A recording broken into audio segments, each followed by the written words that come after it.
So we are now recording so that we can go back and visit this if we want to. So welcome everyone to the Wharf District Council's first meeting of 2022. We usually start out, as we will this evening, with an update from our friends at the police department, and then we have conversation with Rachel about the Gala that's planned for the Greenway. There is a liquor license transfer discussion after that, and then the main part of the conversation will be the 200 High Street Cannabis Dispensary presentation that Attorney Mike Ross is going to give us as a reminder, as we did with the other two dispensaries that came before us. We had an initial conversation with them, gave them some feedback, and then they are coming back to us again to respond to some of the questions that we had. So that will happen a little bit later in the evening. But let's start out with an update on what the police department have been doing in the area. Thank you again for keeping us safe. Thanks, Mark. I know we haven't seen each other. It seems like quite a while. Holidays. Hopefully everybody's staying safe. So I went back probably about a month. First thing here, around 1 a.m. on December 16th, early in the morning at 26 North Street, hotel lobby there. Officers received a call for a meal that needed to be moved. And when the officers arrived on scene, they had noticed the individual had a firearm holstered on his hip. And he seemed a little uneasy. So, officers demanded, let me see your hands. Don't go near your firearm. They eventually was a brief struggle with the individual because it did look as though he was not complying. Officers were able to obtain the firearm safely. Nobody got hurt. So I just wanted to, show that our officers are out there doing a great job. The guy was actually licensed. He had too much to drink. And, but, just something along those lines, like it's a very fine line. Someone could get hurt very easily. So I just wanted to, give a shout out to those officers. Great job. Nobody got hurt. Also, 4 a.m. on Thursday, January 6th, we had a call for a potential larceny in progress at 20 Rowes Wharf. Got a description of the individual, a white male, 20 to 30 years old. Ended up stopping a guy, fit the description. He did have bolt cutters on him. I guess they were saying that he was trying to cut a bunch of bicycles in the area. They stopped the guy. They got his ID. Guy ends up having 2 warrants. They placed him under arrest. He was unsuccessful in all the attempts, the last attempts of the bicycle, but he did have 2 warrants. And he stated he was just in town for a couple of weeks, staying at Southampton Street. Further investigation, he had a bunch of drugs on him, and there was even a bolo out for him for a even more serious investigation. It was just a person of interest, so detectives will be looking into that also. So it was another good arrest. Also, we have here everything happens early in the morning or late at night. 3:30 a.m. Tuesday, January 4th. Officers received a call. Strike that. An individual walked into the station. His vehicle had just been stolen. He worked for Fidelity. He was walking along Water Street doing a premise check. He kind of hopped out at 3:30. You think nobody's around. It's cold. He left the car running. Just a couple of minutes, someone goes in the car, steals it. So he goes to the station, says, this is what happened. My car got stolen. Fidelity actually did a ping on the vehicle, and they were able to find it in the aquarium. Seems too good to be true. Officers show up, and the suspect's in the car taking a nap with the heat on. The suspect basically stated it's cold, and it's cold. They want to need somewhere warm to go. That's really all I have. Other than that, we had the water main break that was last Tuesday, I believe. seems like they cleaned it up. That happened early, about 6 a.m. and they got it cleaned up pretty quick. I know that was, a little bit of an issue, but other than that, you guys have any questions? Those are just kind of the main points. Question? Yeah, Mark, Any it's Matt Rubens. Hi, I have a question. This may be a little bit broader than kind of the detail you just relayed, but this has come up now in a couple of conversations about the cannabis dispensaries that are being proposed put in the neighborhood. And the question that keeps coming up is public consumption, particularly along the Greenway, but also in the public spaces on the Harbor Walk and around our property on Harbor Towers, for example. We're obviously not seeing it now because of the weather, but as soon as spring comes around, you could smell it everywhere in the neighborhood. And it's illegal. It's $100 ticket. And so I guess the question we're asking as we consider, and all the dispensaries have told us they're going to forbid on-site consumption and so forth. But we'd like to understand from BPD, particularly what you're doing or what the plans are to not make it feel like it's decriminalized the way if you walk around New York City, for example, where they've actively decriminalized it. What's your approach to policing it here in Boston, particularly in this neighborhood? Yeah, so like you said, what we can do, depending on age, if you're underage, I believe the fine's a little more strict. I'd have to go back into my law book exactly, but we do have that $100 citation to always lean on, and that's the beginning of an investigation at the police standpoint. If you are smoking in public, we do have a right to stop you and identify you. So if you are a hardcore criminal, and you're out there smoking pot, you're making yourself available. So I think most criminals do know that, and they may be smart enough, whereas somebody who's just out for a walk in the park, they just smoke it because they really feel like they have nothing to lose other than just the citation, if that makes sense. Have you issued any citations, I guess, is a simple question. And is there a plan to kind of enforce it now that there haven't been legal public dispensaries in the neighborhood until now?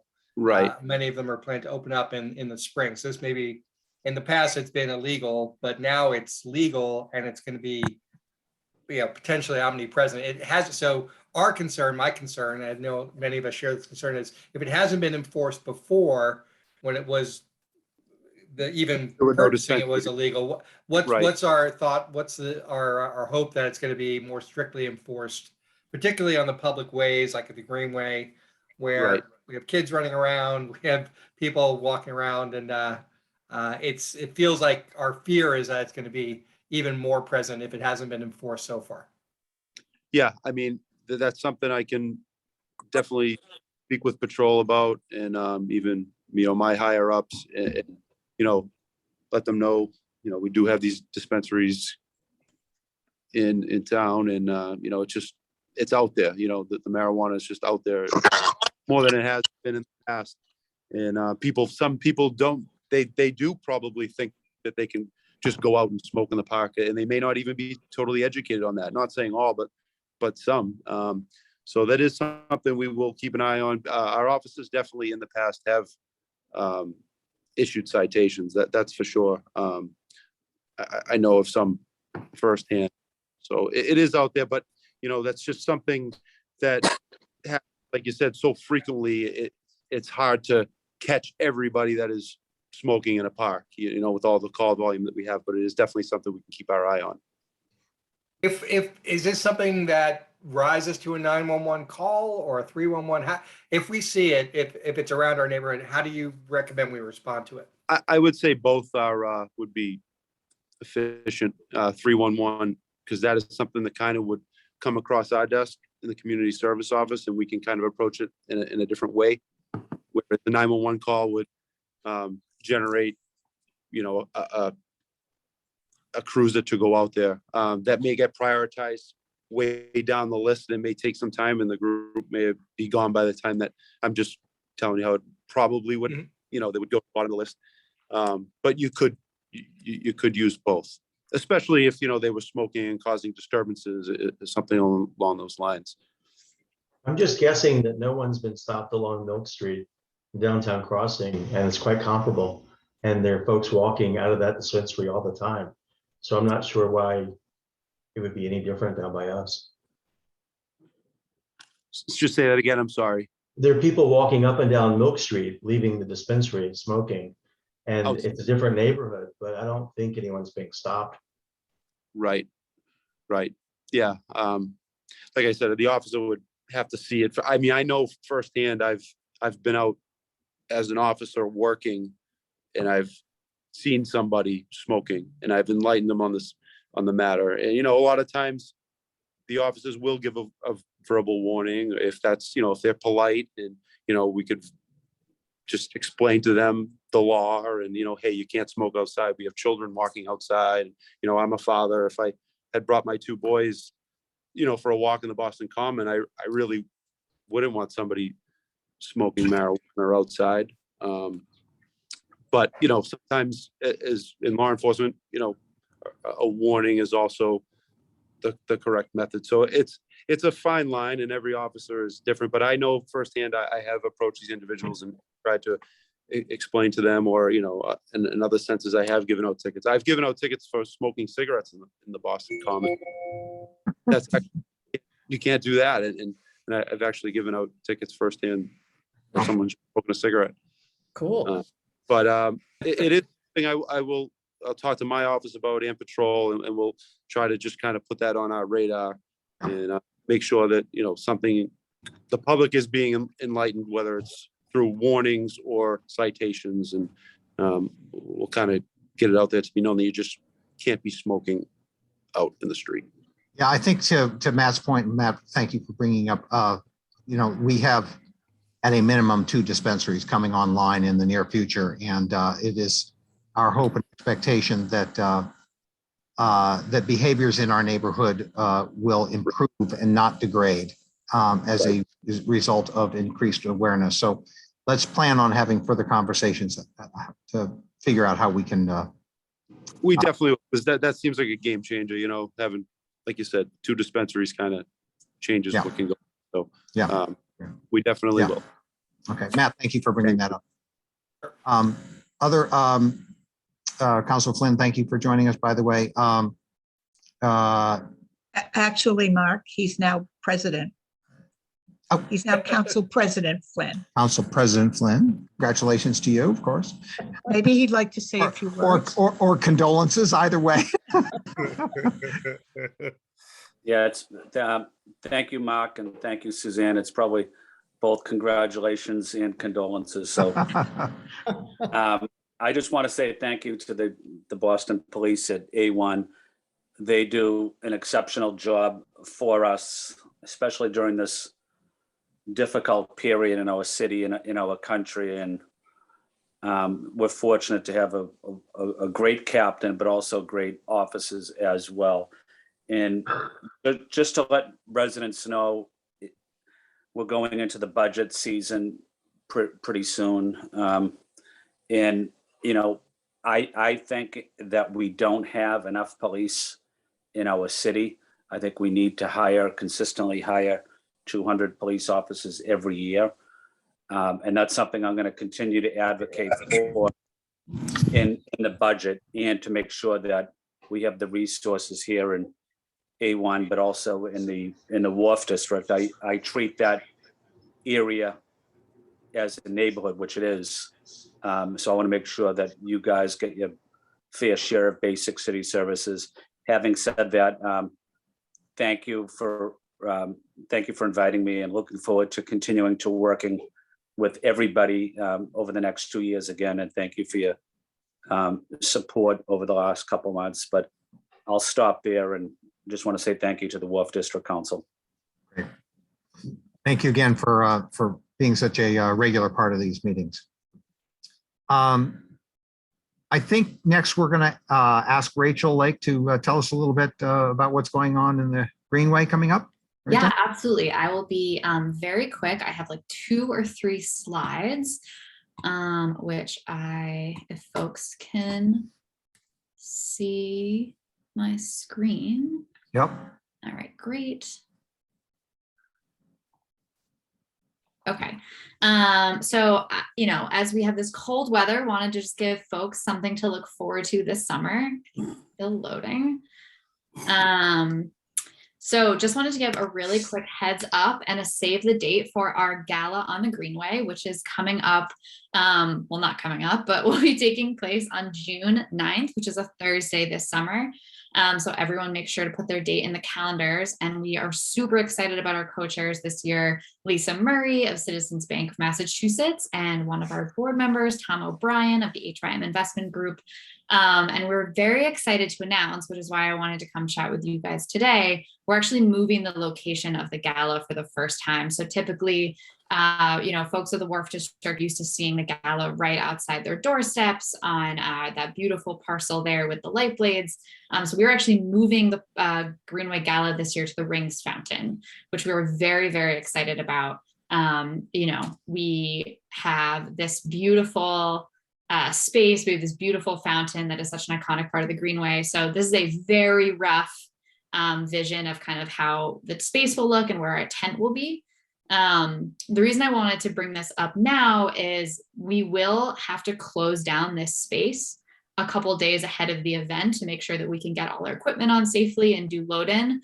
So this is kind of just like a PSA that we will be closing this space down to the public a little bit ahead of our gala and then about a day or so after to bring all that equipment off. So, this is not the first time you'll hear me bring this update to you. We'll be putting it out on social, in park signage, going to all our community groups, really reaching out to, the family communities along the park. We know this is such an important space for folks in the summer, not only as a place to come enjoy with your family, but also with all our hot summers, a place to cool off. So, this is only one of many fountains along the Greenway. So we're definitely excited to help educate folks about other places they can go to cool off for that week. But, it is just such a beautiful space and such a central part of the Greenway and a beautiful part of this neighborhood that we're excited to highlight with our gala. I will send around some sponsorship information in the chat. I'm happy to take any questions. Our gala is such a really incredible opportunity for the neighborhood to come out and support the work of the Conservancy. I know there are so many folks on this call that do that great support, including, we have so many board members here.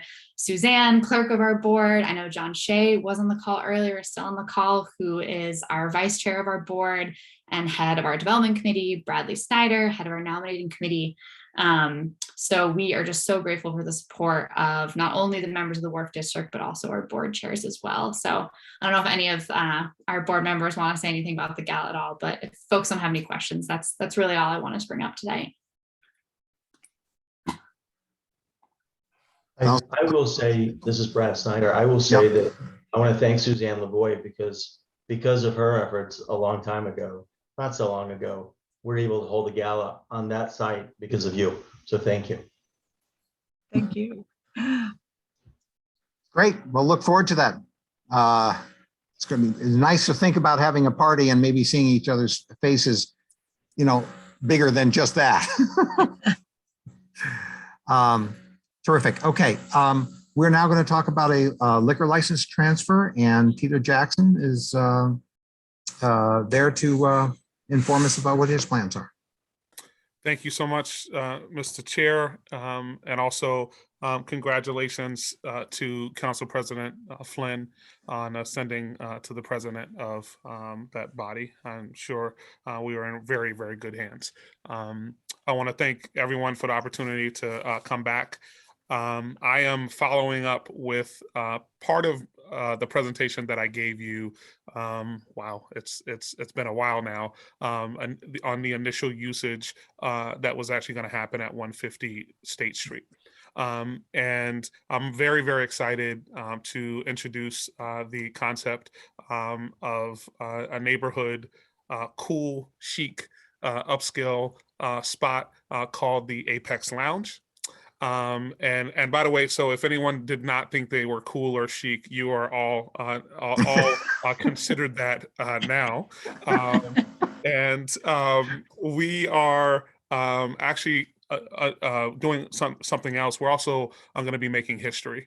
because there are only 8 liquor licenses in the city of Boston that are owned by a Black person. So we will be the 9th in the city. And so that is also historic, and there's definitely not one in the area. So I'm very, very happy to get to partner with this neighborhood and community. It is going to be neighborhood focused. We also will be opening up the space for neighborhood meetings and community meetings. We have 2 floors. One is more of a lounge space on the 6th floor. And then on the 7th floor, there is a bar space. And we would love for individuals who are interested to also take a tour. And I'd also like to introduce Leslie Delaney Hawkins. She is the attorney that is representing us from Prince Lobel. And she will be here to answer any of the actual technical questions about the license transfer. Leslie, would you like to chime in for a sec? Sure. Thank you, Tito. Great to see everyone. Again, thank you for having us. Mark, Suzanne, thank you as always. We're really excited to be here. We think Tito has a great concept for the 2 upper levels at 150 State Street. But as I know, this group is very well versed in liquor licenses and liquor license transfers. I just wanted to give you a little bit of an overview of what technically we're going to be requesting. We are in the process of filing with the Boston Licensing Board for this transfer. So as folks here know, there is an existing liquor license at this location. It was at one point exercised as Kamakura. It then closed in that as that entity, then subsequently transferred to a separate entity at the same location, which never ultimately opened. So what we are looking to do is to transfer the license to Tito's new entity. We're also looking to file for an alteration of premise to shift it to the top 2 floors. So it will be the 6th and the 7th floor with seating for approximately 70 individuals. In addition to that, because the 6th and the 7th floor do not have a kitchen, we will be applying to change the license type from a CV 7-day all alcoholic beverages license to a club all alcoholic beverages license. And when we say that, that doesn't mean it's a club and that it's going to be a nightclub. It just means that club is under Massachusetts general law, the actual license type that doesn't require you to have a kitchen. And Tito can get a little more into the details of this, but one of the things we're looking to do is partner with area restaurants to actually bring in food and to have those food options available. But as Tito said, what we're looking to do here is an intimate, neighborhood-focused cocktail lounge. And again, Tito does it far more justice than I do. But as he mentioned, I am here to talk through any of kind of the operational pieces or any of the technical questions. If you, I have a very short presentation, and then we can get to questions. Go right ahead. There we go. And here we go. So let's just, I'm sorry, we're having some, here we go. And so the objective is to have a cool, connected, and chic neighborhood establishment. It's intimate. We don't have a lot of space. So, we're not talking about hundreds of people. We're actually talking about well less than 100 people. There is an existing 7-day license. So we're not actually asking to bring a new license here. We're actually just asking for the transfer of the current license from the current entity to my company, Apex Lounge, which is, by the way, a separate entity from the other company that I own. I just want to make sure that people know that.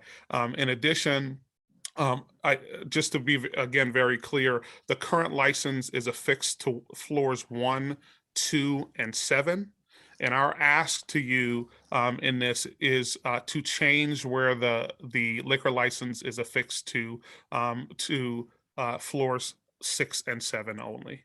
And we really look forward to partnering with restaurants in the neighborhood to be able to order off of a selected menu. We've had some of these conversations already, and I am very qualified in having eaten in every single restaurant in the neighborhood to curate a very nice menu when it comes to that. In terms of the highlights, just to be very clear, very clear, for a whole host of reasons, as Leslie brought up earlier. So we are not a restaurant. One of the thoughts in also changing this license type is that in restaurants, restaurants can accommodate children. At no time do I want anybody 21 years of age or less in the building.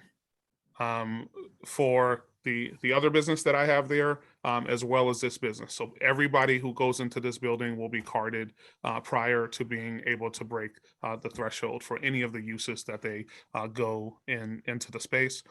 We will have security present at all times with Apex Noir during the day, but also through the evening, we will have multiple security. We will also have a staff member designated as an elevator operator. We actually have a very strong security protocol in the building, and the individuals who are coming from the first floor will need to be brought up to floors 6 and 7. They can come down. The elevator is set up such that they can get to the first floor, but they will not be able to come upstairs without being escorted at all times. And then just on the issue that is also very important, is that we will be storing our trash in the alleyway behind the building. We are in the process of setting up a relationship with the vendor that does most of the trash removal with the multiple buildings that we are attached to, and we will have a regular pickup schedule to prevent rodents and the like. Just a little bit about our team. I'm still on this team, and also our CFO is very well versed in the operations of organizations. She actually owns 10 McDonald's, so very well versed when it comes to hospitality operations. And our hospitality consultant, and hopefully the person who will end up being our manager, is Jefferson Ryder. He spent about 12 years at the Charles Mark Hotel Lounge, and prior to that was at a couple of other establishments on Newberry as well as on Boylston Street, and most recently managing at the Chatham Bars Inn, if folks know that establishment down in the Cape. And so in addition, as I noted before and in the past, you will have direct connection and contact to me for any of the issues, if there are any that do arise. We believe that we have an opportunity for a best-in-class, really cool neighborhood lounge and bar. So I'm going to go ahead and turn this off. And Tito, just to follow up on what you were saying, one of the things we think is that there's nothing like this in the community, right? This is a different concept than what currently exists. And we think that there is a public need, as everyone on this call is aware, this is a neighborhood, right? So this is an opportunity for us to bring something, and for Tito to bring something that not only, serves as a gathering spot, but also Tito can provide. We hope to have a Wharf District Council meeting there once we're all back in person, potentially catered by whomever Tito chooses. But Tito, the other thing I think we should hit on is, do you want to just briefly address the entertainment? Yep. So I do. So currently, with the licenses that exist on site, there is the ability for them to use Sonos and have music kind of piped through the facility. We are at this point looking for a license transfer. We will at some point be coming back to you, and I would like to have live music. I'd love to have acoustic guitar, poetry nights, and I don't want to get in trouble if Suzanne decides to dance while she's at the Wharf District Council meeting. But it's something that we realize is a process. So the ask, so I do want to put my cards on the table and let you know that at some point in the future, I will be coming back to address that issue. But in the meantime, if and when we do have a music need, we will be applying for 1 days and really looking to build our track record up with the neighborhood community and Wharf District Council, and then come back to you with that ask in the future. So we are asking today for the license transfer with the current status of, and Leslie can clarify what non-live piped in music is in the city's terms. So what we'll be requesting, if we're approved for the liquor license transfers, we'll be requesting non-live entertainment, which again, as everyone here knows, is background music or televisions. In this case, we do not have televisions. I think people not from Boston don't realize that anything outside of that is considered live entertainment. Any dancing, any, as Tito said, poetry, anything outside of background music is live entertainment. And what that means is that we will, if we do come and seek a live entertainment license, we'll obviously be coming back to this group. We'll also separately be, even for the liquor license transfer, organizing an abutters meeting with the Mayor's Office of Neighborhood Services, as well as with Council President Flynn and his office. But should we come back for live entertainment, that means it's an entirely separate process, and it's a new public hearing before the Mayor's Office of Consumer Affairs and Licensing. So what we're currently filing for and what we're currently requesting does not include that live entertainment request. But we just want to be honest and kind of forthcoming about what we may be asking for. Okay, great. Thank you for that. We have a question, Norm. Please. Thank you. Thanks, Tito. Norm Meisner, Harbor Towers.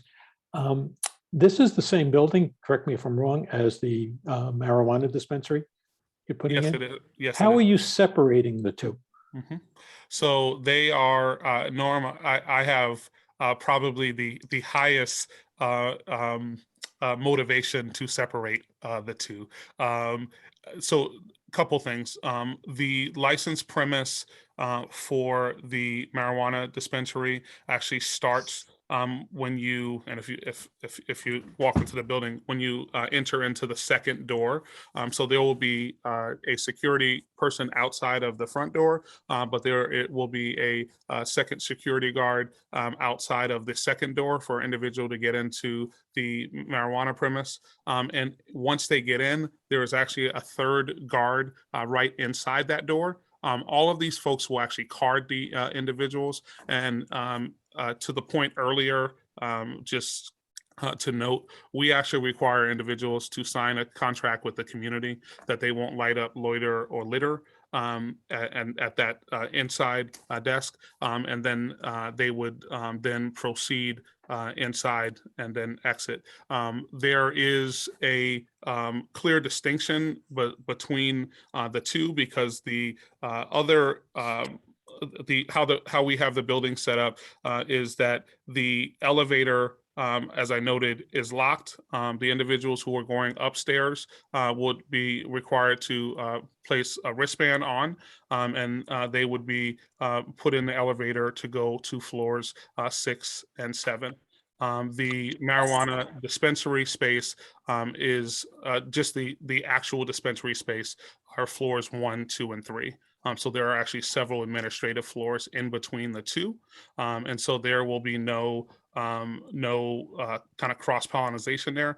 In addition, I do want to be very clear, social consumption, which is essentially akin to a marijuana cigar bar, that functionality does not exist legally in the state of Massachusetts at this time.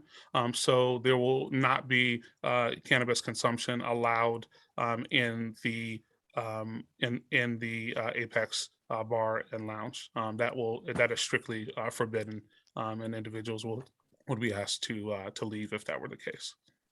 And just to be clear, Tito's in the unique position, and I think it's probably the first time in the city of Boston, if not the Commonwealth, that he risks losing both licenses if he's not abiding by this, right? It's not just his liquor license, it's his cannabis license as well. So we've been doing a lot of due diligence and work with his cannabis licensing attorneys and consultants to ensure that we're putting in place something that that both the ABCC and the CCC will approve of. I just want to remind everybody about the process that we're going to go through here. If you have questions, we need to ask them now. What's going to happen is that at the end of the meeting, we will adjourn to executive session, which is for elected members only. And at the executive session, those elected members will vote on a response to both of these things that we're hearing today. So please make it a point to ask any questions that you have now, because any of those questions that you ask will be part of how the deliberation is considered at the conclusion of the meeting. I have a question, Tito, regarding the hours of operation and the days. What's your plans for hours and days of operation? We're looking at 7 days, and with a 6 p.m. Opening time and 2 a.m. close time. And Tito, is that what the current license is? Are all these aspects of the current license really being transferred from 1, 2, and 3 to 6 and 7? Is that the basic idea? Yeah, we will. The current license closing hour is approved for 2 a.m. even if that's not how it was exercised. But we'll actually be reducing the capacity from what is currently approved. But fundamentally, it's a transfer. Exactly, it's a transfer. It's a corporation to corporation transfer at the same location. Exactly. At the same location on different floors. Okay. Great. Other questions, please? I only see one screen here. I don't see any other questions. Okay. Thank you, Tito and Leslie. We will talk about this amongst ourselves later on this evening. But, Can I ask one more quick question? of course, When would you anticipate opening if all goes right? I would open tomorrow, but Leslie, can you? So because it's a turnkey establishment, everything's built out. We don't have to do any construction on those upper floors. Once we complete the community process, file and appear before the licensing board. Ideally, we have an application filed in the next week. That means we're probably on for a hearing in a month. We're probably looking at 3 to 4 to 5 months, given all the reviews from the city and the ABCC. And again, that is exclusive of any live entertainment requests, which is not being discussed right now. there was a couple questions I noticed. One is this is a public club, not a private club. Is that correct? Correct. The club designation is only Right. what excludes food. Otherwise, you have to legally have a kitchen. Great. Matthew has a question. Before he does that, Tito, what is unique about the 7th floor that these folks may not know? The 7th floor actually has an amazing view, a very unique view of the Custom House because we actually have a retractable glass ceiling there. So it is a kind of a rooftop and it's mechanical, which is actually really cool. we got a number of us have gotten tours through, so if you haven't seen it, it is really, it is unique. Matthew, you had a question? Yeah, would you just clarify, Tito, about the capacity? You said, I think capacity was 70 or 75. Is that on both floors, 6th and 7th, or just on 7? On both floors. We'll get the capacity from ISD, but that's where what we're estimating. So prior to this, it was 1, 2, and 7, so there was an additional floor. The number will actually go down some. But yeah, so we're looking at about 35-ish on each floor. And to be clear, that's seating capacity as opposed to overall capacity. That was my other question. And then just one other thing about the delivered victuals that would come from off premises. Is there,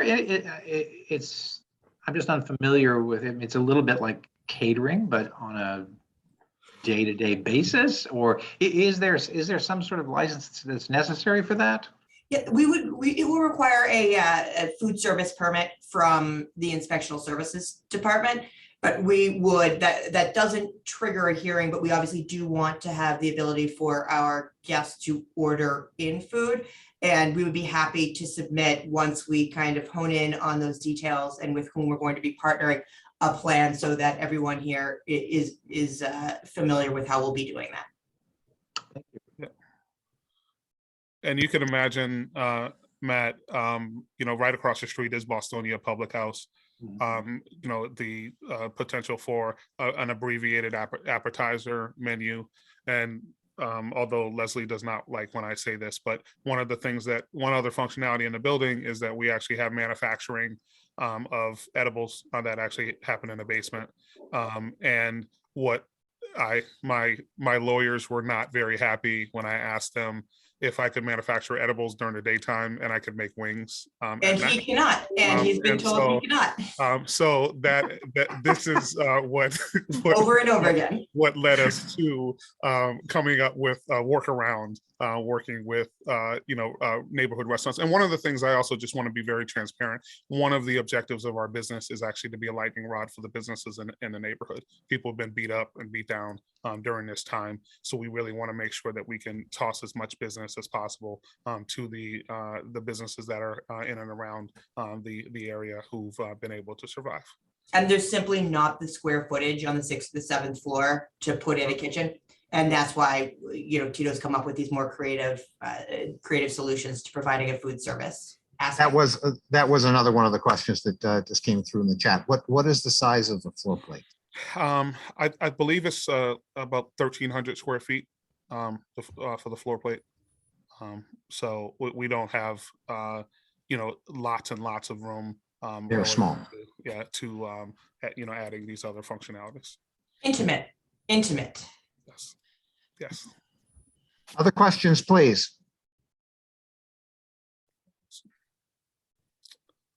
Okay. Thank you, Tito and Leslie. And look forward to responding in short order. Thank you. Okay, we are going to move on to the conversation about 200 High Street. I know there's a lot of interest in this. I believe that Mike Ross is going to give us an overview of what the intent is for in response to the questions that we had at our previous meeting. And then I would like to ask, open it up for people to be able to ask any questions. We have, as I said, a lot of interest, so I would encourage you, those who want to speak, to do so succinctly. Everyone should have the opportunity to say something if they want, but do try not to repeat the things that others have already said.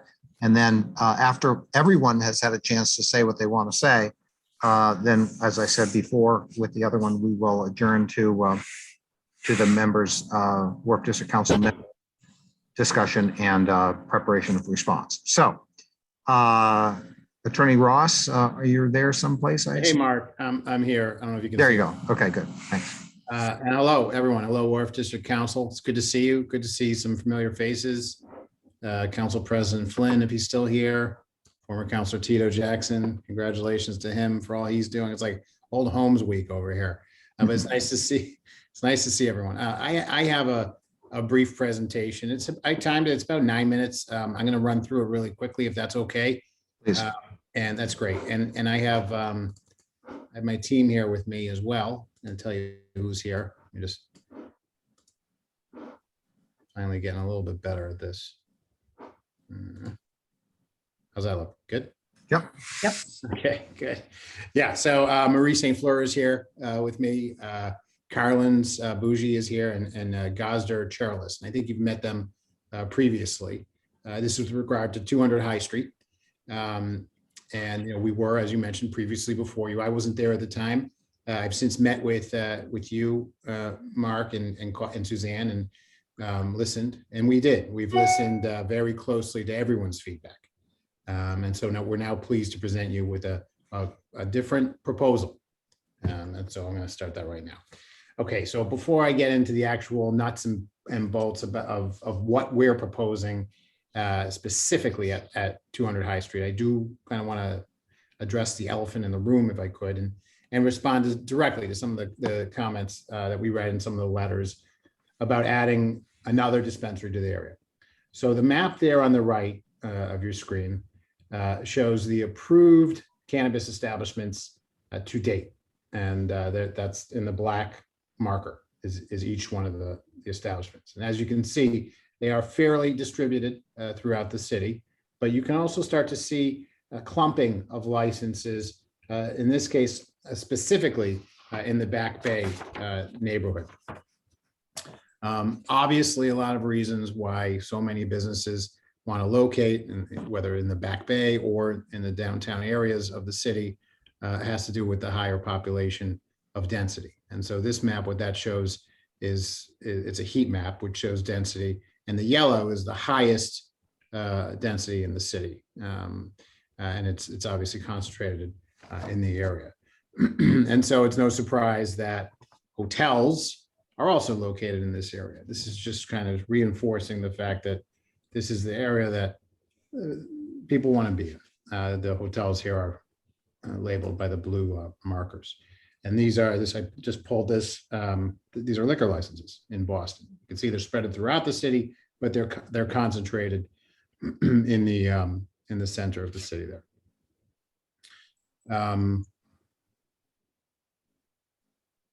Okay, sorry. And so you return now to this cannabis map, and I'd anticipate that whether it's us or whether it's someone else, there will continue to be interest in this section of the city.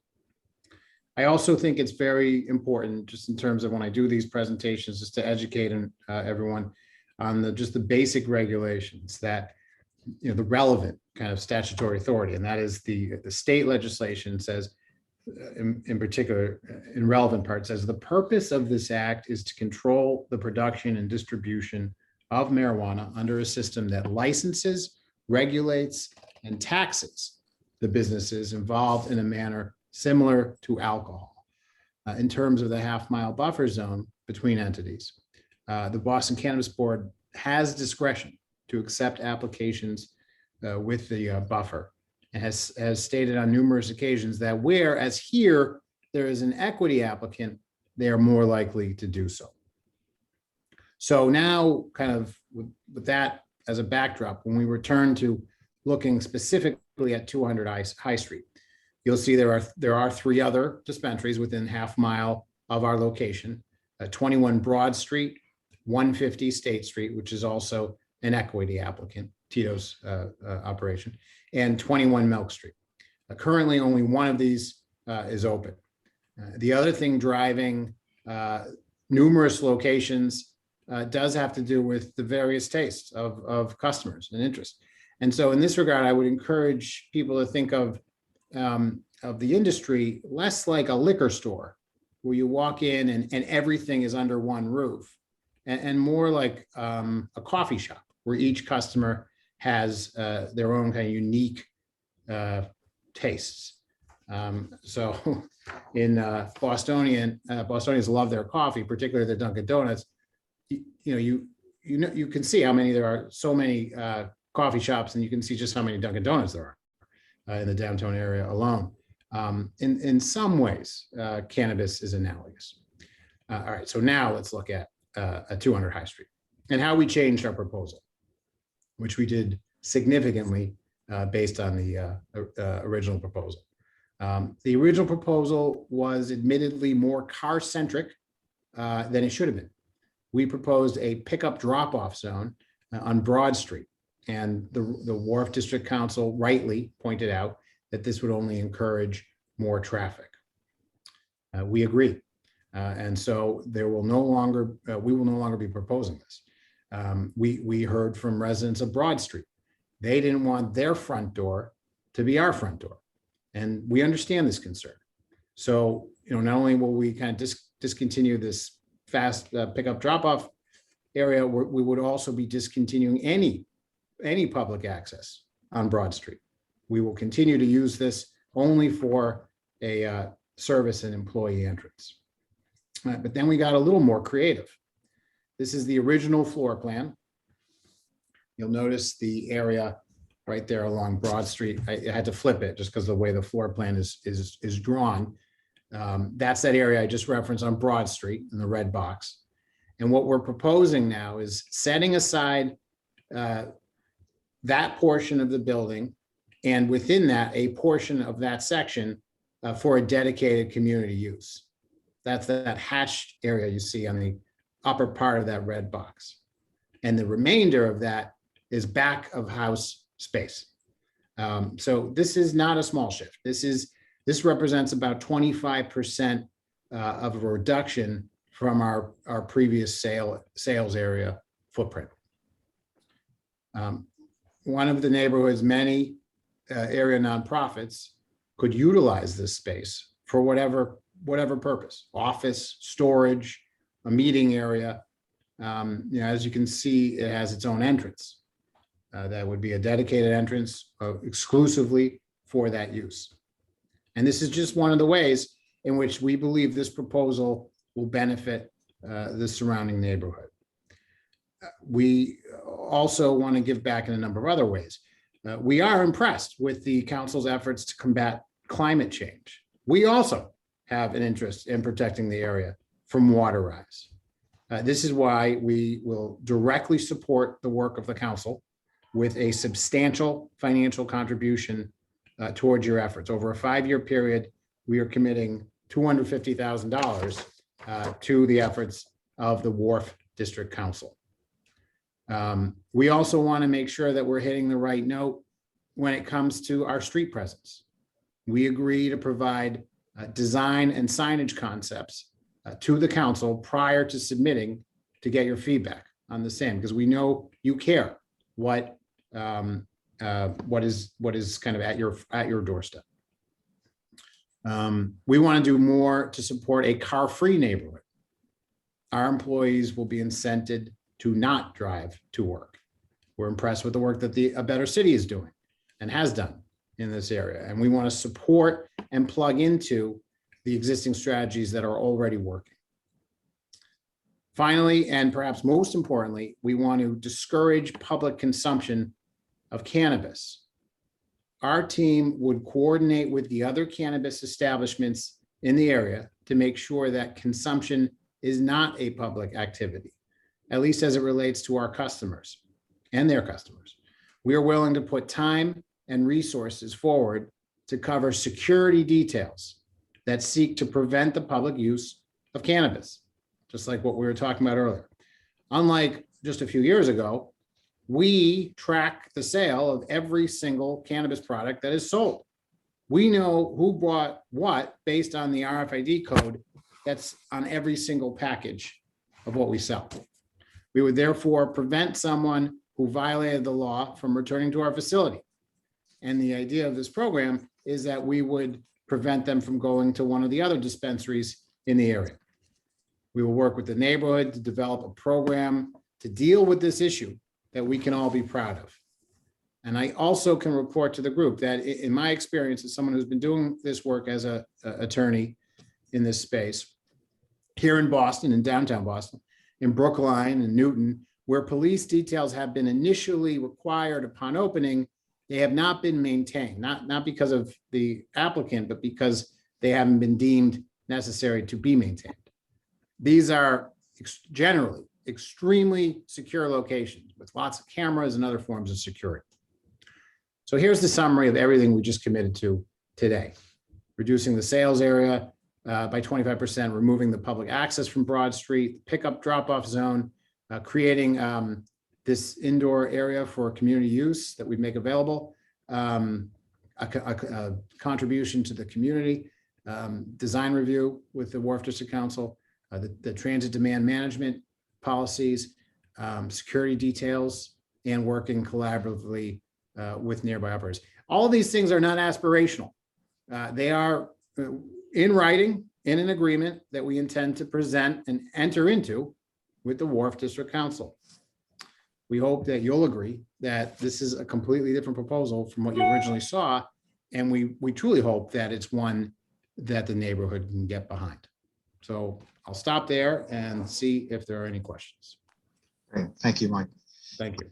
And I'm sure that that we do. And I would like to ask for people to raise their hands if they have a question. Norm, you've raised a question. Thank you. Thank you, Mike. Norm Meisner at Harbor Towers. I'm curious about the security details. Would they extend to the Greenway area? And what can your security detail do in a public setting? Yeah, it's a good question, Norm. So that answer depends on who the security detail is. And if they were police officers, clearly they could. But I think we all know that the staffing levels of police officers and the reasonableness to assume that Boston Police details will be available each and every time, that's not a reasonable assumption today in terms of the numbers. And so I think we have to, as a community, think about who that should be. Is it just a security staff that we hire, in which case they are welcome to walk around, but they cannot patrol. They cannot do anything that would constitute patrolling. So they can't take police action. But can they call? Can they report? Of course they can. Is it a Greenway ranger or someone like that?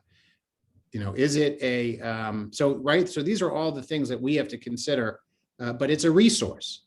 We're not crime fighters. We are business people. I'm an attorney. The goal is to be a successful operation. But I think as a group, knowing that there is this resource, a fund of money and an interest and an intent to get behind something, that's a good start. And I think having these resources would be a step in the right direction. Thank you, Mike. Steve Weikal has his hand up. Yeah, thank you, Mark. Thank you, Michael, for that presentation.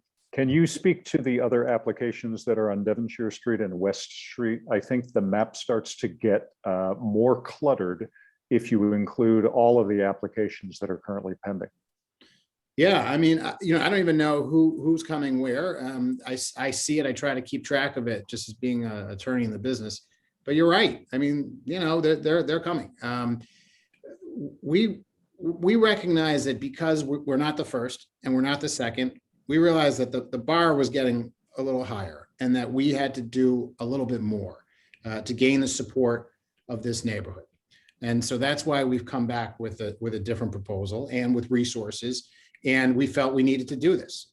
Now we're an equity applicant. It's favorable that the board wants to see equity applicants within these kind of denser areas. They don't just want them in the outskirts of the city. So that's a policy initiative, but that doesn't mean that it's endless. At some point, there will be a cutoff. At some point, Boston will have its 52 licenses, and it has the right to go a little bit above that, but at some point, it's gonna cut that off. And Michael, when profits get squeezed because there are so many dispensaries in the neighborhood, what happens when the security budget gets cut? Yeah, Steve, I don't think all of these are going to open. if the taxes alone on some of these things are going to be extremely difficult for people to make money. I think that when people first started thinking about getting into this, they thought everyone was going to be a millionaire, but the numbers are bearing out a different result. I'm watching it very closely, and I don't think every one of those stores is going to open. We can commit to you for what we're going to do right now. And when we think about these commitments, we think of them in 5-year terms. Obviously, if we're not making money, it's going to be harder to do all the great things we're talking about. But, I still think that this market in the downtown area and in this particular neighborhood will be strong for a while. But there's going to be a point of saturation. There's no question. I do think Boston has a plan that's different than, say, like the Denvers of the world. Like, there are some cities that have just kept going and they said, keep it coming, keep it coming.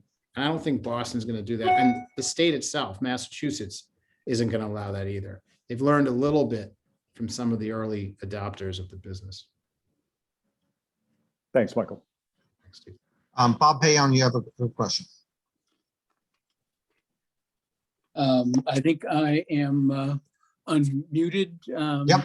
Good. I just want to say to Attorney Ross that thank you for your considerations. I had great concerns about the use of Broad Street for pickup and drop off, and I do applaud your taking my concerns and others' concerns under advisement, and I am appreciative of that. My question really refers when the concept was first brought to our attention a couple of months ago. The focus, your market was focused on 3 populations. And again, I just want clarification if this is still your target audience for your business. One audience was Salem, Massachusetts, residents from Salem, and that was repeated a few times. Another target audience was the South Station area, and a third target audience was the Seaport.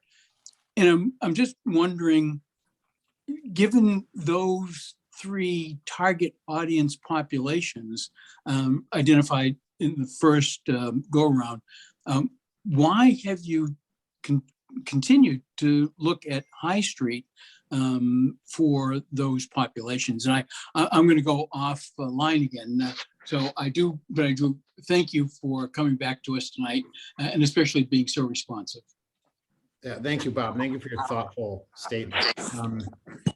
Yeah, I think the team regrets referencing Route 93 and proximity thereof. I mean, you would have to be crazy to get off the highway to want to come into this high traffic area to do anything, much less stop and try to buy cannabis. You're going to need a lot more cannabis if you're going to be pulling off 93 to try to park and find a space and do all the things that you want to do. We wanted to make this not a car centric, upon further reflection, location. So the thought of anyone trying to market this to Salem people, I think it would be more marketed to people like myself. Although my wife participates, I don't participate anymore. Did a long time ago. It's just I'll do a glass of wine. But I work at High Street. I work at Prince Lobel. It's literally right next to this location. Before I would get into my car, if I took a car, which I don't, I take the blue line back here to East Boston. But if I took a car after work, I would stop by High Street before I get into my car. I think anyone trying to get to this location with a car is just going to be really tough. I think right now the Seaport, this is probably the closest location to the Seaport, but I won't be surprised at some point when the Seaport finally gets its license. And I think they will. I think they definitely will. I think after that, I think we'll lose that opportunity for that business. I mostly think it's going to be the neighbors of downtown, of the Wharf District for sure. And, there's not one in the North End just yet. Maybe there won't be, who knows? We'll see what happens in that space. I think it's going to be that group. I think it's going to be the people who are commuting before they get into their cars, like before they leave to go home, they may stop in here. I think that's what our market is going to be. And I would say visitors to Boston, people who might be staying in a nearby hotel. In terms of the why this particular location, very, very hard to find these locations. If there's a mortgage, if there's a certain tenants that may have provisions in their leases, any attorneys on this call, Mark, you in real estate as an architect would certainly know that complicated financial entities, they still can't have cannabis on their balance sheets because it's federally illegal. So finding properties in the downtown area that are owned outright, that don't have a mortgage, that very hard to do. There's only so many of them. So a lot of these larger brand new buildings, they won't work, at least today, maybe next year or the year after, when the laws finally start to change at the federal level.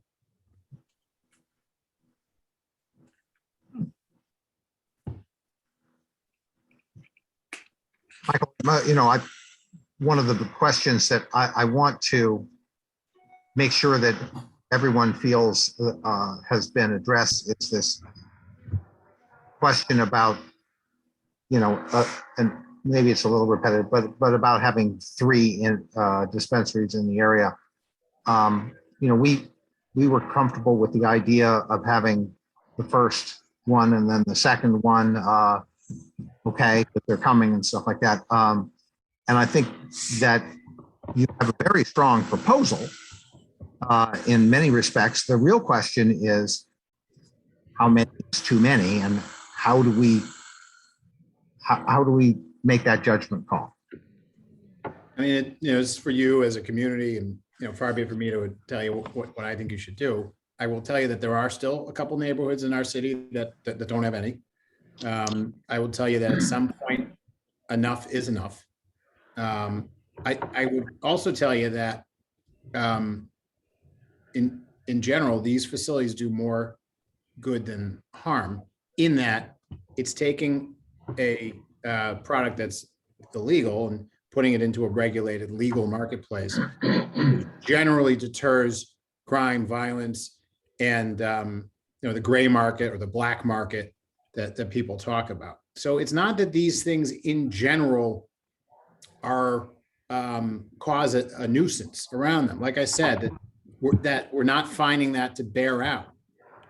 But that being said, you don't want to have 10 of them on one street, right? Then you have like a green zone, right? And so I think having them spread out is very important as just a good public policy. It's not like these are right next to each other. There's still a hop, skip, and a jump from each other. I do think eventually, at some point, enough is enough, just for that reason. But I also think the reason why we've come back to you with such a strong proposal is because we also recognize that.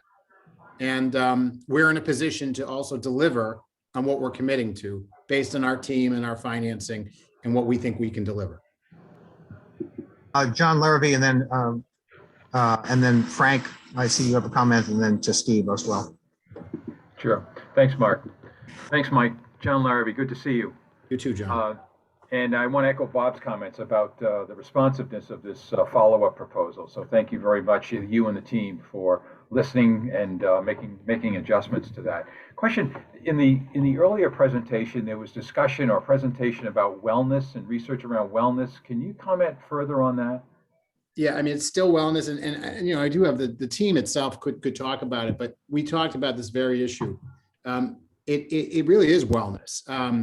The products for your entire body, right? This is not just about professional athletes and people who after they work, they're out there. This could be you did a round of golf and your knees are hurting. We fully anticipate, and the type of customers that the industry is seeing, they look a heck of a lot more like the people on the Zoom call today than they do look at whatever might be in your head.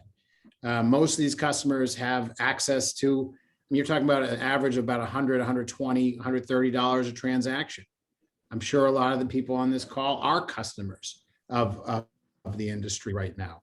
And so the thought here is to create some sort of whole body wellness product, whether it's some topical cream or whether it's something you take or ingest.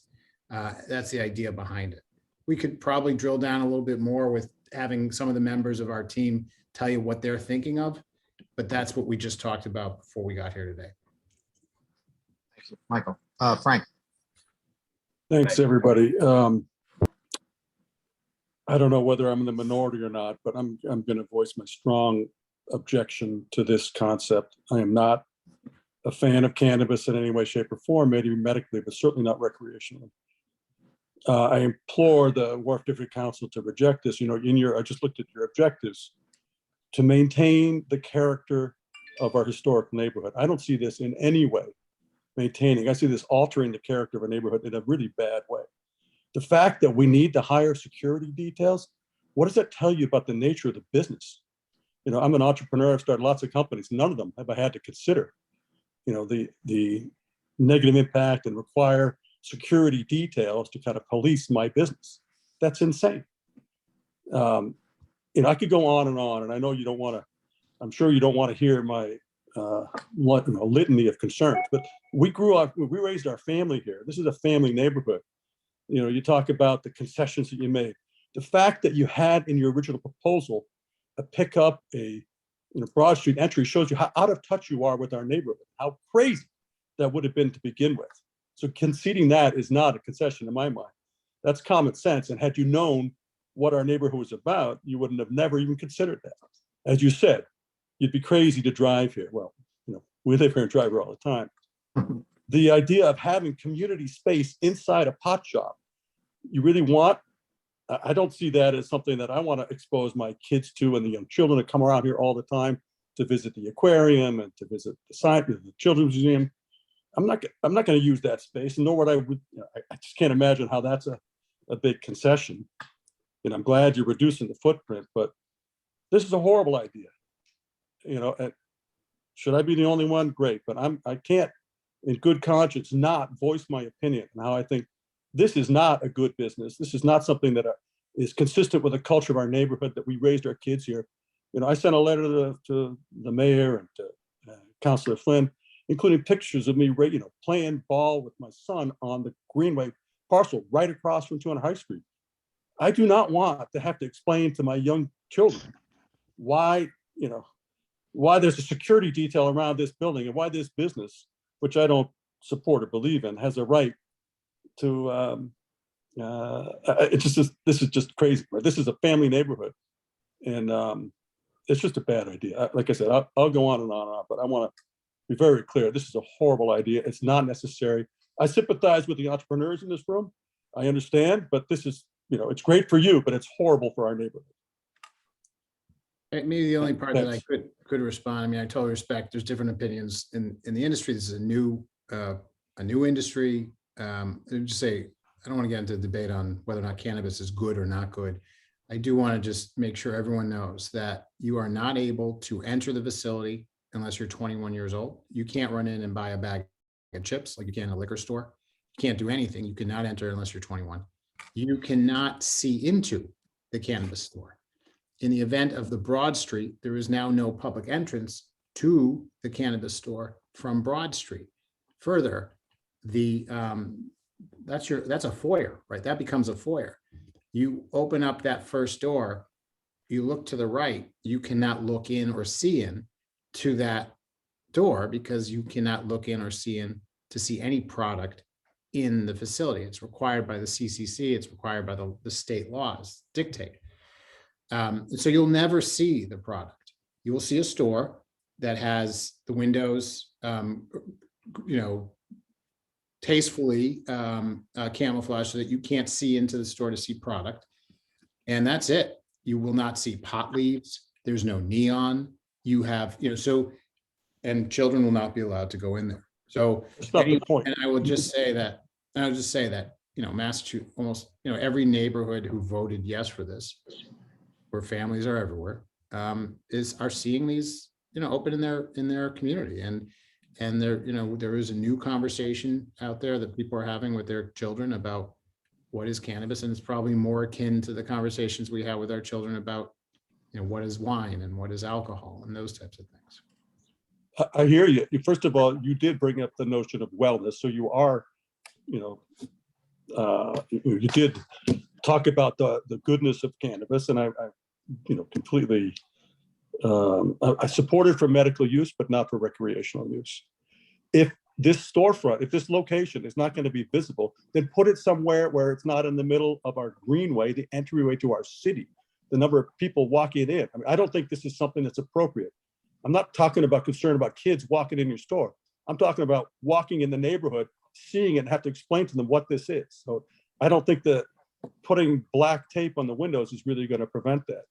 Why not put it somewhere where it's not so visible? If you're saying the visibility is something you're going to hide, then hide it, but put it somewhere else where it's not where kids are playing out front. Just think about the Greenway guys. You know, that wasn't the intention when the Greenway was created to I don't know, it seems crazy to me to even bring this into discussion. Mark, may I ask one question? You're on mute, Mark. Sorry, Steve, you're next.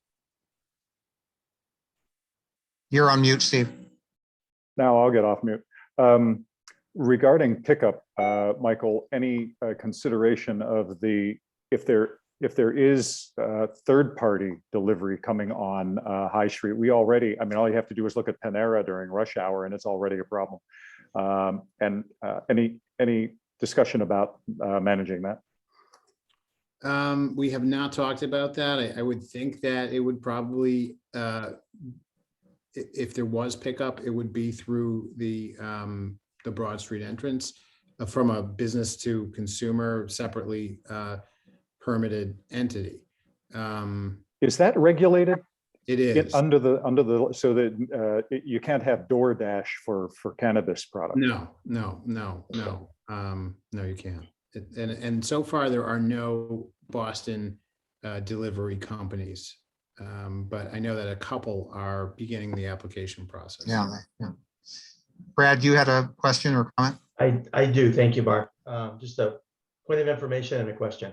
Point of information is, and Michael, I don't know if you know this, but the InterContinential, and I believe I have this right, the InterContinential condos, and then subsequently Rowes Wharf condos, and I'm not sure whether Harbor Towers has done the same thing, has prohibited all cannabis product from the premises. So the idea that those are the neighbors who are going to use it, if they can't use it on the Greenway and can't use it in their residences, I think is not going to happen. So that's number one.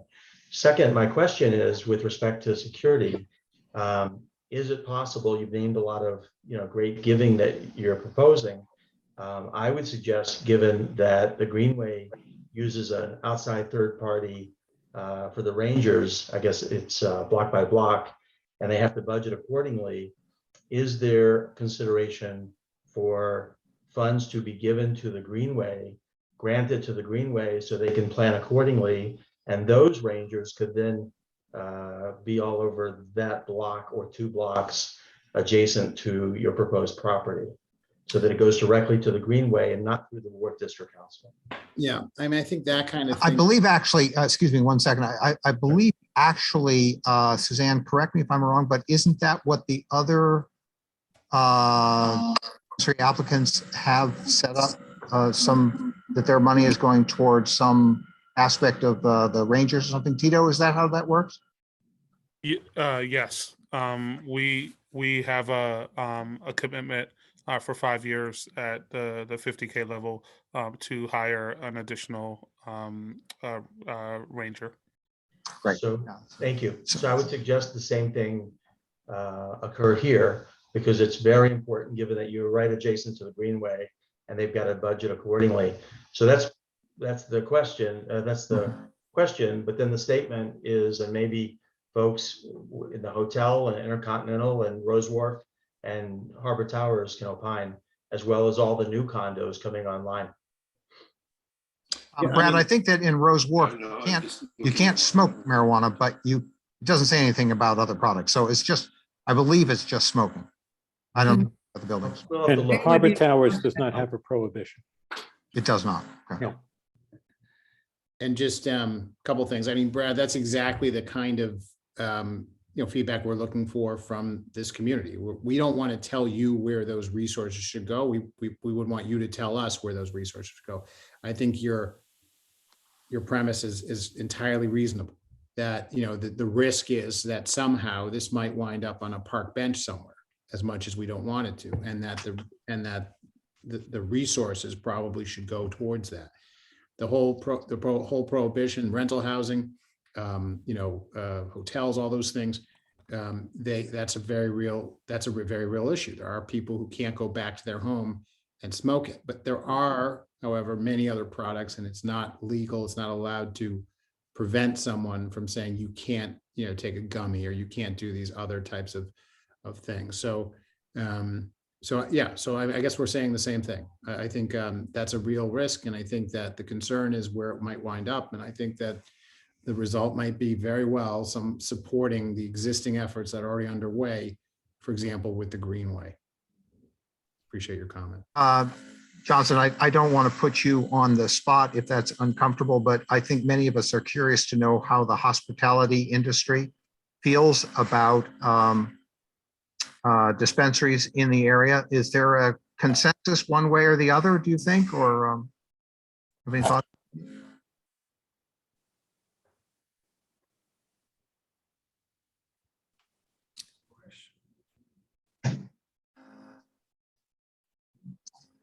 Who was that directed to, Mark? That was to you, Stephen. Excuse me. I'm sorry. I heard the question, but I didn't hear you. I didn't hear you mention my name. From my personal perspective, I think there is a sufficient concentration of these units already in the area, and we would have no great desire to see any more. That would be our personal opinion. Mm-hmm. I hear what Frank said, and I respect what he said. Obviously, the legislation has been passed that allows these, so we respect that. But I do refer back to some previous notes where I thought that there was a maximum concentration whereby they couldn't be within X distance of each other, and I think that this high street unit probably exceeds that. So I wouldn't personally want to see any more, but that's my position on it. Okay. Michael, can you tell us about this half-mile radius thing that is or isn't still relevant? Yeah, the half-mile rule did not come from Massachusetts. It came from Boston, and it was directly created to try to prevent what I described earlier, the clumping of, a green zone. To have one of these right next to another was right next to another. That was the intent way back when it was created. Now, the city knew that it couldn't have a half mile on every license and still expect to hit their minimum number. And their minimum number is 52. That's the number that Boston will have to have. So they knew they were going to have to provide a variance for the half mile. When you get the half mile, when you're within a half mile, you do have to add a variance to your zoning case. So you have the conditional use, the use of being cannabis within the allowed district where it's conditional, but now you have a variance for the half mile. In addition, the Boston Cannabis Board, which is the licensing entity, which we go to first before we get to zoning. And only if we pass the Boston Cannabis Board do we then go to zoning. They also have a view of the half mile. And I read it to you earlier. And it says that they would consider, but you need to be able to show some other reason or level of support or commitment that you're making. And one of the things that they've said in numerous meetings is that, for example, they don't want to shut out the equity applicants from the prime locations, from the downtown locations, from the Back Bay locations, from the Fenway location, where there are a lot of people, that they don't want that to happen. So that's why they have allowed repeatedly permutations to the half mile. They've denied a couple. The Zoning Board of Appeal has denied a couple. And some of these things get into real street fights. Our goal here is not to fight, with the neighborhoods, try to come to some sort of terms, because let's just assume we go away. It's kind of never, and I'm not, there's always going to be someone behind us who says, "Is this whack-a-mole?" Yeah, it's a little bit of whack-a-mole. And what we wanted to provide today was the best presentation you've seen. And I happen to know what everyone else presented. And, I don't think anyone's better than Tito. I want him as a neighbor in anything I do. But, you know, that aside, I think we have probably the best proposal out there. And we knew we had to do it. We knew we had to lift the bar. And we know we're not going to get everyone.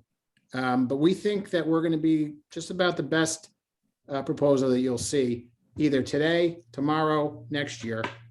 We believe it is. There's a question about hours of operation, which I think is very important to us. Can you tell us about that? Yes, we're saying 9 to 9, 7 days a week. If people have concerns, we want to hear it for some reason, you know, but that is certainly not the latest in the city. I know there's a couple out. I thought there's a couple out there till 10, or at least proposed till 10. There might be one out there a little bit later than that too, maybe. But 9 to 9 is what we're saying. Okay. John Larrabee, you have a question? Yeah, it's just a follow-up in terms of the density question. How many licenses have been granted in our area versus how many applications are in there?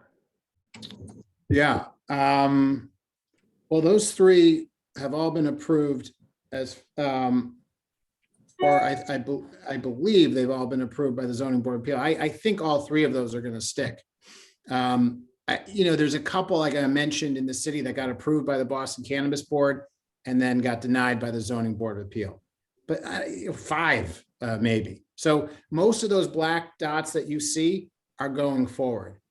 But I do know that there's a couple, but they're more like, those have been more like in the outskirts. There was one in North Beacon on Brighton. I know that got denied. It was approved by the BCB. There was one on Newberry Street that got approved by the BCB, but denied by the Zoning Board of Appeal. But Newberry Street, that area already had like 4. I think that area started to say, look, we already have 4 like right here. That's enough. And you know, so I know that there's been a couple that haven't made it all the way through. So I want to make sure we have time for our executive conversation afterwards. Is there anyone who has not yet asked a question who would like to ask a question, please?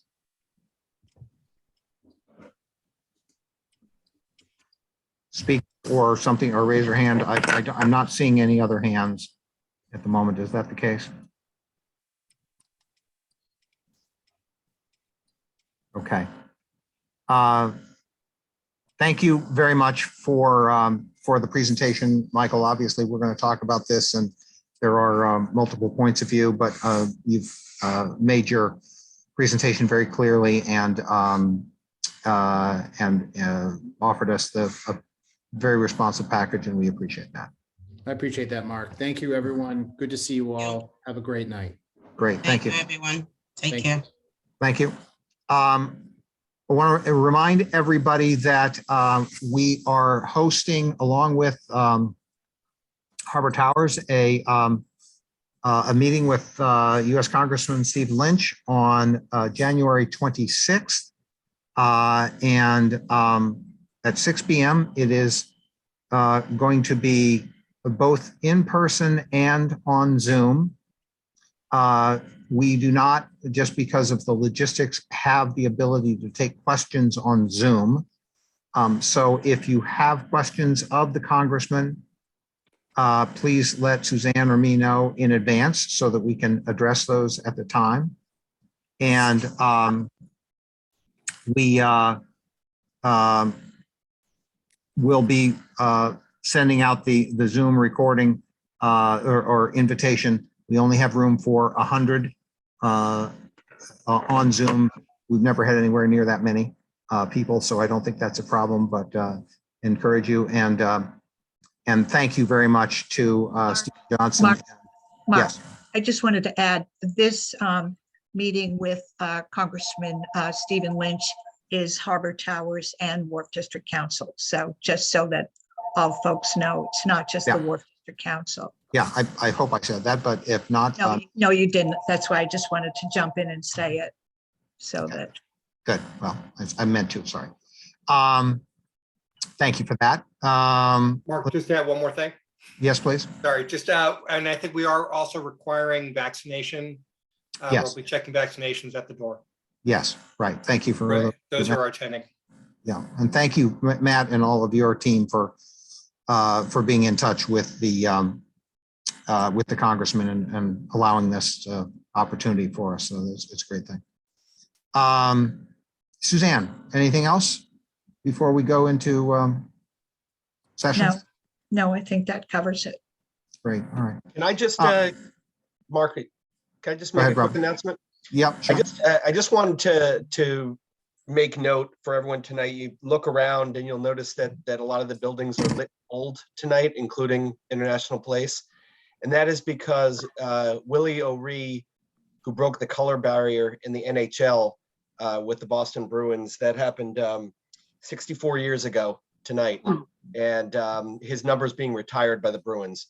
So that's why the city is being lit gold tonight. So it's and the Wharf District is going to, I'm sure, be featured prominently on the TV broadcasts.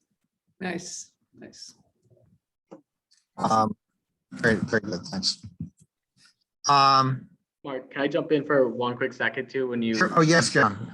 Hi everyone. So John Romano from the Mayor's Office of Neighborhood Services. I did want to jump in really quick. I have a replacement that is coming in. Her name is Ciara D'Amico. She was here just a little bit earlier, but had to jump off due to some a last second commitment and call that she had to run on to. But I did want to let you all know that I've had a wonderful time serving with you all. My time with the city has not ended, and I will be working in a new capacity that I'll be able to hopefully share with you all next week or next meeting. But Ciara is a wonderful individual. She's been extremely dedicated. She grew up in the North End, dedicated to helping communities be able to reach their full potential and being able to share any resources from there. And I know that you all will treat her as well as you all have treated me. And I know that she's very excited to get to work with you all. So if she hasn't had a chance to meet with you or talk with you, but she will very soon. She is so new. She does not even have an email set up yet. But when she does, we will make sure that we share it with you all. But I did want to mention that she'll be here. Great. Thank you, John. Thank you for all the help that you've given us over the years, and we wish you luck going forward. And I know that you will stay in touch. Bill? Yeah. Joanne has her hand raised. Oh, Joanne, yes. So I just want everybody to know that the Friends of Christopher Columbus Park are bringing back the Tunnel of Love, which you can see behind me, for the month of February. And we have the music Under the Trellis, romantic music for the month, and conversation hearts, fabulous photo opportunities. And this year we are spreading the love beyond Columbus Park, thanks to Chris Cook with Greenway and his team. They will be illuminating different sections of the Greenway in red, and then it'll go into Market, the Faneuil Hall Marketplace Group. They will be having some conversation hearts and decorating their area in red. And also Boston Harbor Now is doing a photo campaign for around the waterfront, finding love on the waterfront, encouraging people to take pictures of love, whatever they define it to be, and send it in for a contest. So it's a beginning of trying to spread this through the month of February to bring people to the waterfront, to activate businesses, to hopefully people will go into the hotels, have a romantic dinner that would be promoted. So we're just starting to work on this, but it's kind of been a dream of ours to spread the love through the entire waterfront and make Boston the city of love for February, and encourage people to come when the weather is not always the best. So I hope to see you all under the trellis of love in February. And thank you to everyone who supports our efforts. We really appreciate it. Great. Joanne, who knew you were such a romantic? Aren't we all? I guess. Great. Thank you all for attending. And those of you who are elected members of the Wharf District Council, I would ask you to remain, and we will have our conversation about these two proposals. Happy New Year, everybody, and look forward to seeing you next month. Oh, sorry, Fernando. Yeah. Oh, so I just had a question. I kind of assumed to recuse myself for the next portion, but I was wanting to reach out to everyone to see if anyone had any recommendations for cancer charity that they feel strongly for, in the area. I was elected on Monday to be part of Haymakers for Hope. It's a charity event, boxing event that'll be held on May 19th at the House of Blues, where I'll be raising money over the next 4 months for a charity of my choice that is towards cancer research or helping families with cancer. So I've been running around like crazy the last week trying to find which one I would want to donate to. And I was like, oh, well, let me ask the people in the Wharf District. So Why don't you make sure anyone- that information gets to Suzanne and we can stick it in the newsletter as well. Yeah, I'll send it to her for sure. So I just figured I would reach out, and if anyone knew of anything that they were involved with or knew of one that they've heard of, I would love to get that information just so I can put them down and kind of move forward with that. Terrific. Thank you very much. Thank you. Thank you, Fernando. And let's see, we're getting down to the core group, I think here. Is this Not yet. not quite? Nope.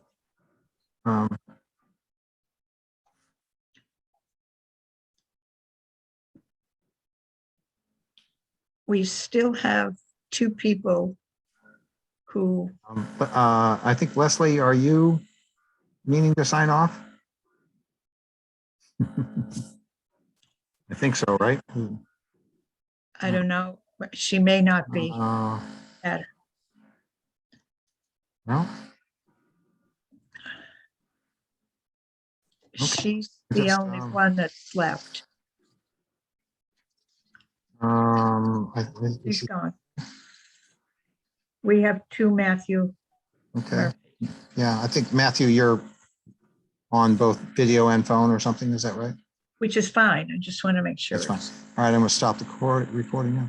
Yes.